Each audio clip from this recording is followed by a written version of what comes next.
Sophie Durocher. Un savoureux mélange artistique de culture et d'information.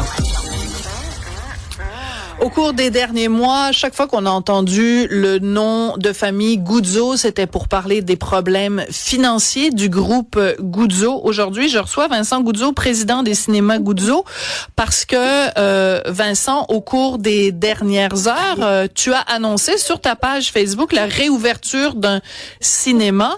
Je le dis pour tout le monde, on se connaît dans la vie de tous les jours, c'est pour ça que je te tutoie, parce que je crois pas ça de faire semblant. Donc, tu rouvres le cinéma Guzzo à Terrebonne. Les gens sont surpris de voir ça parce qu'on pensait que la faillite te pendait au bout du nez et qu'on ne verrait plus jamais d'ouverture de cinéma Guzzo. Qu'est-ce qui se passe, Vincent? Il se passe que, je pense qu'en anglais, on dit « You never count anybody out until they're really out ». Et par conséquent, ça veut dire on a des propriétés, on a des choses qu'on est en train de racheter, on a des choses que on va laisser aller et on va restructurer et on va rebâtir qu'est-ce qu'on a perdu et donc j'aime dire à mes enfants qu'est-ce qui m'a pris 50 ans à bâtir avec mon père et ma mère, je vais rebâtir tout seul en 5 ans, puis c'est tout. D'accord. Positif dans la vie. D'accord, mais Vincent, ça fait des années que je te connais, je t'ai déjà connu très combatif, je te sens quand même affecté par ce qui s'est passé. Tu nous dis tu es en train de rebâtir, tu vas racheter, il y a certains éléments que tu vas laisser aller. Soyons plus précis. Là, tu nous dis réouverture du cinéma Guzzo à Terrebonne. Est-ce que tu as l'intention de rouvrir tous les cinémas Guzzo? Non, on a donc il y a certains cinémas qui ont été fermés par entente avec le propriétaire immobilier. Exemple, Deux Montagnes, le propriétaire n'a pas voulu réouvrir le cinéma. Il va mettre, je pense, du résidentiel là-dedans. C'est une bonne décision. La Sphère Tech, la même chose. On a essayé de négocier une entente pour réouvrir. Ils sont pas intéressés, donc ça va être fermé. Il y a 2 autres cinémas de la Rive-Sud qui ont été vendus à un tierce opérateur. Où est un petit peu l'anomalie là, c'est que le centre d'achat à Longueuil, il m'appartient à 50%. Donc, j'ai un associé qui a fait une entente avec un tierce parti, puis il a mis mes opérations de cinéma de côté. C'est une discussion à avoir avec lui plus tard, là. Et tout ça. Marché central, tu le sais, ça a été c'est le calvaire des calvaires au niveau du loyer. À cause du loyer, 250 000 par mois. Et donc, les 3 cinémas qu'on pense réouvrir, c'est le Terrebonne, le cinéma Pont-Viau et le cinéma Lacordaire. Mais c'est pas juste les réouvrir. L'intention, c'est de les réouvrir, reconstruire 3 nouveaux cinémas sur les mêmes emplacements, tout en gardant l'ancien emplacement en opération. Et une fois le nouveau cinéma ouvert, là, on va mettre à terre l'ancien cinéma et on va refaire un développement commercial / comme si je pourrais dire l'expression / résidentiel. On me dit qu'il y a un énorme besoin de résidentiel, appartements résidentiels en banlieue de Montréal et on est là pour essayer de combler ce besoin-là avec ces propriétés-là. D'accord. Alors, tu l'as mentionné tout à l'heure, il y a en effet 2 cinémas qui, sur la Rive-Sud, qui sont maintenant passés sur la bannière Ciné Stars. Alors, je te cite mon collègue Martin Jolicoeur du Journal de Montréal qui a écrit le 25 avril, il a fait une entrevue avec les nouveaux propriétaires qui disent « Les cinémas récupérés il y a quelques semaines étaient en piteux état. Dans l'un d'eux, plus de 500 sacs de poubelles pleins à rebord attendaient depuis 3 mois. Au niveau de la salubrité, c'est dégueulasse. Beaucoup reste à faire. Pourquoi t'as laissé tes cinémas dans cet état-là, Vincent? On n'a pas laissé les cinémas dans cet état-là. Malheureusement, c'est que avec le séquestre qui était là, on devait payer des fournisseurs. On a expliqué au séquestre qui, eux, approuvaient les dépenses qu'on devait payer dans le cas du Tachereau le ramassage des déchets du compacteur. Et eux trouvaient que on devait pas payer l'arriérage. Puis moi, j'écoute, on se comprend pas, là. Les gars de conteneurs sont très clairs. Ou bien tu me payes mon arriérage, ou bien je ramasse pas le présent, là. C'est pas, on va pas aller en cours, là, pour 15 000 $. On paye le 15 000, mais eux autres disaient, non, vous avez pas à payer le 15 000, vous payez juste le courant. Et donc, ça a créé un problème. L'autre problème qui est arrivé, c'est qu'en fermant les cinémas comme ils les ont fermés en catastrophe un jeudi soir, vous savez, les employés sont fait annoncer par huissier à la porte. Vous travaillez plus ici, au revoir. Et donc, tout ce qui a été laissé dans le cinéma a été là. S'il y avait des choses qui étaient périssables, ben ils sont devenus périssables après X nombre de mois. Personne n'a été faire le ménage. Moi, quand je suis rentré à Terrebonne ici, j'ai été un petit peu surpris. Il y a eu un dégât d'eau le 2 mars. Nonobstant la présence supposée de quelqu'un à temps plein au cinéma pour s'assurer qu'il n'y avait pas de dégâts, il y a eu ici à Terrebonne au-delà de 5 infractions d'entrée par infraction. Et il y a eu même un dégât d'eau qui a cumulé presque 2 pieds d'eau dans la section arcade et auto-tamponneuse qu'on a dû réparer. Et là, on est encore en train de travailler sur tout ça. Là. Mais donc, le monsieur de Cinestars, là, je pense que moi aussi, je pourrais dire les cinémas que lui a abandonnés, quand il les a abandonnés, ils ont été horribles aussi. Dans mon cas, moi, c'est pas moi qui les ai abandonnés. Oui, moi, on m'a dit de les abandonner. Mais tu comprends, Vincent, que quand un texte comme celui-là paraît, quand il y a des témoignages, dans les derniers mois de la vie, disons, commerciale des cinémas Guzzo, il y a quand même beaucoup de gens aussi qui se plaignaient que la propreté, par exemple, dans les toilettes ou dans les salles de cinéma elles-mêmes, laissait à désirer. Comment tu vas pouvoir, autrement dit, ma question est la suivante, comment tu vas pouvoir regagner la confiance du public qui, je l'ai dit au cours des derniers mois, chaque fois qu'on entendait le mot Guzzo, c'était Guzzo, problème financier, Guzzo prend pas soin de ses cinémas, Guzzo fait faillite, Guzzo. Donc, pourquoi on te redonnerait confiance d'un point de vue financier, Vincent?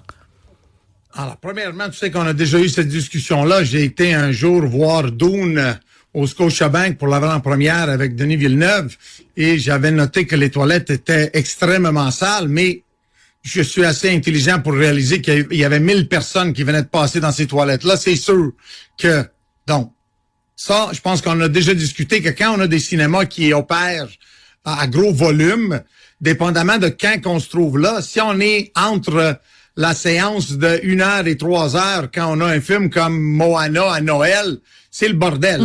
Il y a un paquet de monde, le temps de récupérer, puis tout ça, là, peut-être vous croisez au mauvais moment. Ça, c'est 1. 2, je vais dire que sur les médias sociaux, à part les 4-5 comptes à 0 utilisateur, on va les appeler des haters, que moi, Richard et toi, on a un paquet, là, et tout ça, à part ceux-là, moi, je vois un gros optimisme sur l'ouverture de Terrebonne. Je vois que le public comme tel, et j'ai du monde, aujourd'hui, c'était les élections, donc tu sais que j'habite devant une école, et en sortant dehors, il y avait un gros line-up, et il y a du monde qui m'ont fait signe, j'ai arrêté, tout le monde m'a dit félicitations, on va venir vous encourager le 2 mai, etc., etc. Je pense que le gros de la population sont contents de voir une histoire de quelqu'un qui a passé un mauvais quart d'heure, si on pourrait dire, ou même une mauvaise heure, plus qu'un quart d'heure, là, ça fait quand même 4 ans, et que va être capable de s'en sortir et rebâtir et tout ça. C'est sûr que le 2, 3, 4 mai, je vais être moi-même au cinéma, là, parce que j'ai pas, à part ma fille qui est avec moi ces temps-ci, là, je suis un petit peu célibataire et seul. Donc, oui, seul. Et je vais faire le tour et je regarde et je vais être là pour essayer de recommencer. Comme j'ai dit à mon père, quand lui a ouvert son premier cinéma, ben, il opérait tout seul. Moi, j'ai 3 personnes au bureau. On est passé de 15 personnes à 3. Puis on va mettre notre main à la pâte, puis on va relever les manches. Juste 2 secondes avant qu'on passe aux questions du public, parce qu'il y a beaucoup de gens qui veulent réagir. Vincent, je veux juste savoir, tout à l'heure, tu as parlé des employés qui s'étaient fait dire par huissier le jour même qu'ils perdaient leur emploi. On parle quand même de 300 personnes qui ont perdu leur job. Est-ce que tu as été en contact avec ces gens-là? Est-ce que tu leur as offert de les aider? Est-ce que j'aimerais ça sentir de ta part aussi une empathie, parce que bon, chaque fois qu'on t'a en entrevue, on parle de toi et de tes déboires financiers, mais pour les 300 personnes qui ont perdu leur boulot du jour au lendemain, ce sont des drames, c'est des histoires pas faciles. Je veux t'entendre là-dessus, Vincent. Donc, tout le personnel qui est un personnel à temps plein, ont tous été recontactés pour revenir dans le cas du bureau-chef, dans le cas des cinémas. Le personnel à temps partiel, malheureusement, ils ont été contactés par et la chose que je déplore le plus de le comportement du séquestre, c'est que eux le savaient très bien que vendredi, c'était la journée de paye. Donc, en fermant tout le jeudi, en prenant le contrôle le jeudi, eux ont littéralement enlevé le contrôle des payes pour le jour après. Donc, ça voudrait dire que c'était plus à moi le contrôle des comptes de banque. Donc, tout l'argent que nous, on devait à ce personnel-là, présentement, c'est le séquestre qui l'a en main. Le séquestre, à ce que j'ai compris, il fait un deflection, il les envoie au gouvernement fédéral. Il y a un programme qui compenserait l'assurance chômage. tous ces employés-là. Oui. Non, c'est un autre programme pour quand. Mais ce que tu nous dis, c'est que finalement, toi, t'aurais préféré qu'on fasse ça le vendredi et qu'à ce moment-là, toi, t'aurais pu payer les employés. En même temps, tout ce qu'on entend, c'est que tu n'avais plus les fonds, Vincent.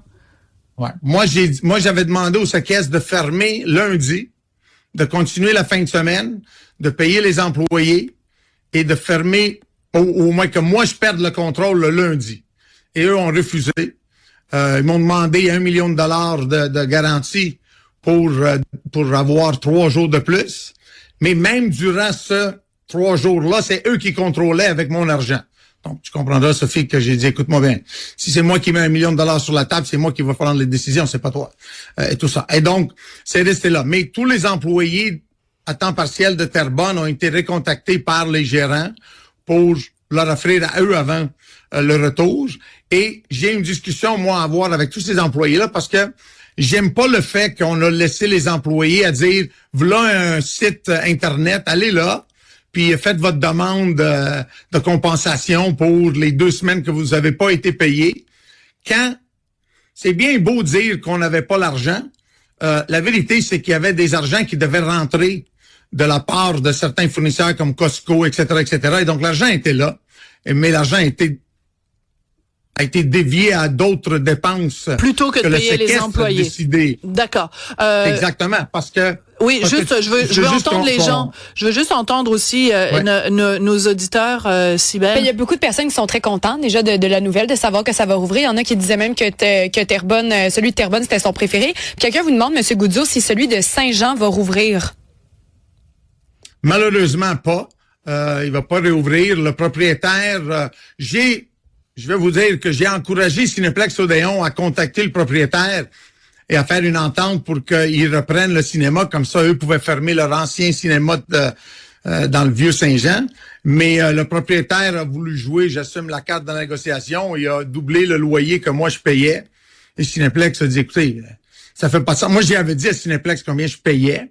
Par conséquence, une fois que moi j'ai dit c'est quoi que je paye, puis là, on t'offre le double. C'est sûr que Cinéplex a dit, OK, c'est un propriétaire qui veut niaiser, là, puis essayer de nous escroquer dans une situation. Nous, on veut l'aider d'un côté, mais d'un autre côté, lui, il veut prendre avantage du malheur de certains. Donc, Cinéplex a refusé. Puis le cinéma, si j'ai bien compris, ça a été loué maintenant à un centre de jeunesse ou une affaire. D'accord.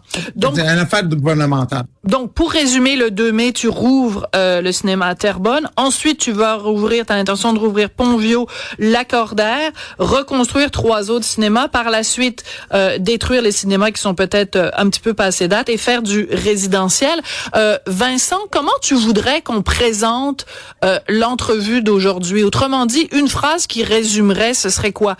Vincent Goudzo retombe sur ses pattes, une deuxième chance financière, il retrousse ses manches puis il regarde vers l'avant. Comment on résumerait l'entrevue qu'on vient de faire ensemble? Moi, je pense que c'est le début d'une renaissance, si on peut, là. Renaissance, là, on va dire, là, pas renaissance comme dans le temps. Non. C'est un nouveau début pour les cinémas Goudzo. Je pense que, comme j'ai dit souvent dans mes relations amoureuses, on retourne pas en arrière pour se réconcilier, on recommence à nouveau pour être un nouveau couple. Donc, c'est la même chose ici. Je recommence qu'est-ce qu'étaient les cinémas Goudzo et ça va être une nouvelle version adaptée. Et de la même manière qu'on a révolutionné l'industrie en 98, je pense qu'on va être capable de faire la même chose. Mais je veux juste ajouter que rapidement, on met pas les cinémas, les vieux cinémas à terre parce qu'ils étaient désuets. On les remet à terre parce qu'ils prennent le double de place qui prendrait le nouveau plus construit plus organiquement ou plus en volume. Par conséquent, on peut profiter de faire plus de résidentiel. D'accord. Extrêmement important parce que les auditeurs, on les écoute à Cube, ils sont importants. Cybèle a reçu plusieurs commentaires qui vont dans le même sens. Tu peux nous lire un de ces commentaires-là, Cybèle? Oui, exactement. C'est quelqu'un qui nous a écrit « Plusieurs fournisseurs attendent toujours les paiements de M. Goudzo. J'en suis une. Son adjoint nous avait promis un paiement malgré la péjoratif la couverture médiatique était péjorative. Ouais. Exactement, et qui se demande donc si ça va arriver. Ça fait 2-3 commentaires que je reçois comme ça. Donc, M. Goudzo, est-ce que... Donc, des fournisseurs qui attendent encore paiement, Vincent. Oui, ça, c'est tous les fournisseurs qui avaient des montants dus avant la prise en possession du séquestre. Et malheureusement, aussi longtemps que le séquestre est en contrôle de ces comptes-là, c'est à lui de les payer ou à faire la liquidation qu'il doit faire. Moi, en rachetant certains cinémas, l'argent que je le paye au receveur et par conséquent, c'est à lui d'après prendre ces argents-là et payer les anciens fournisseurs. Moi, j'ai déjà payé des fournisseurs pour le futur de ce cinéma ici à Terrebonne. Ceux qui seront pas couverts par le receveur, ils me contacteront une fois que le processus avec Raymond Chabot sera réglé. D'accord. Raymond Chabot, qui est le séquestre dans ce cas-ci. Vincent, merci d'avoir pris le temps aujourd'hui. Donc, la réouverture d'un premier cinéma Goudzo à Terrebonne ce vendredi, le 2 mai. Vincent, je rappelle que tu es président des cinémas Goudzo. Merci beaucoup. À la prochaine. Merci. Bye bye, Sophie.